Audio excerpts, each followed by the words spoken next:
Going guys, my name is Cinema Man, here back again talking about some Fast and Furious after I have been out for a little while, being at Universal Studios Orlando where I went and saw a special screening of this movie. I have returned home, so now I have more ideal time to make videos like this. I did see the movie 2 days early, but I didn't get a chance to review it because I was sitting at a hotel. So I have practiced a little bit for this. So I'm going to be talking about it today and everything that's going on. If you saw my short, you know where I was at. You saw that crazy screening. And also, before we get started, I would like everyone to like, comment, and subscribe, please, because today we're going to be talking about The Family, and I thought this was a overall good movie, but let's save it for the review.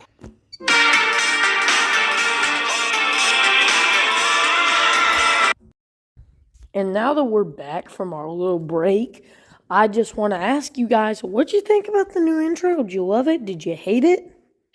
And most importantly, should I keep it? Because I worked hard on that yesterday. While I was out, I tried to pump up the quality of my videos on the way back home yesterday. But it's time to cover this movie real quick. And we're going to be starting with the good and the bad. Now, where I want to start is the good, where everyone else wants to start. So, in the good today, what we're going to be talking about real quick is, did I like the movie? And is it a good movie? Now, I would say overall, 70% of it, to me, was a good movie, and there was some choices in there that were just, absolutely insane, but, if you watch the Fast and Furious franchise, you should be used to stuff like this by now. Crazy crap. I don't know. There is some choices in here where I'm like, okay, you're going to do that. And then there's others where I'm straight up just like, the hell is even that? We are here talking about the good. And one thing I do want to mention is a crazy good part of this movie for me was Jason Momoa's Dante. In a way, he kind of made some aspects of the film feel like Infinity War, and Jason Momoa's Dante kind of felt like Thanos. Bro was trying to be Thanos in some scenes. I'm not gonna say what happens because this is considered a spoiler. I'm not going to say exactly what happens, but right here, it's just Jason Momoa's character does something that's, insane that only psychotics would do. Oh my gosh, bro is like Joker and has the mentality of Thanos. Bro just wants to finish off his saga right here with a good legacy, kind of, and that's just his mentality. And Jason Momoa is just a big yippee to me. And another aspect of the movie that I didn't think I would like, but ended up becoming one of my biggest positives, was Brie Larson's character. I was honestly shocked by that. I was like, okay, at this point, you have way too many celebrities in the Fast and Furious franchise.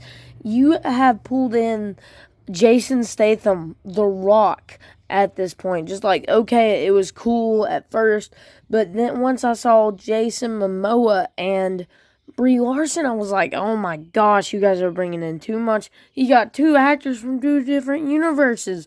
You got freaking Aquaman and Miss Marvel, who are both in this movie, and I ended up loving Brie Larson's character in this movie, and she was such a cool addition to the entire movie, and I don't know, I just wasn't expecting that, and that is one thing that Fast X has proved me wrong on, that these celebrity castings can actually work. At first I was super hesitant on Brie Larson coming into the franchise, but there is one celebrity cameo in there that some people will actually like.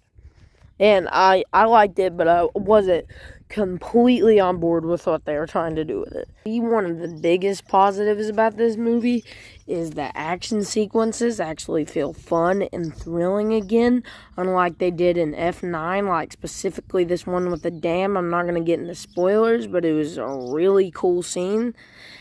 And it actually felt fun instead of BS like this, where Dom and Letty can just fly on a car using a freaking rope across a big bridge and just Spider-Man swing. And we're not going to space either, like that crap in Fast 9. I mean, stuff like this is just ridiculous. Oh, and before we wrap up this section, I would just like to say Jason Momoa's Dante has comparisons to Joker, and they weren't kidding. But sometimes it's just like, yeah, I just see this guy just being a ridiculous psychopath. And then there's other times where I do see the Joker, and I'm just sitting in my seat like,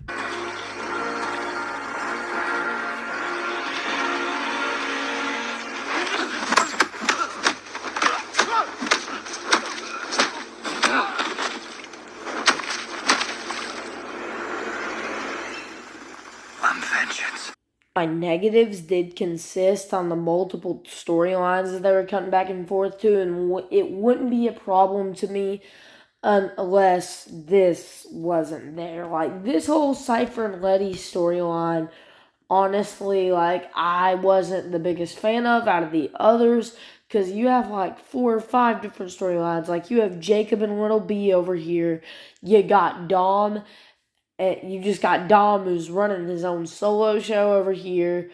You got Rome, Tej, Ramsey, and all of them over there. And it's just like, I'm not, I don't know. This storyline came off a little ridiculous.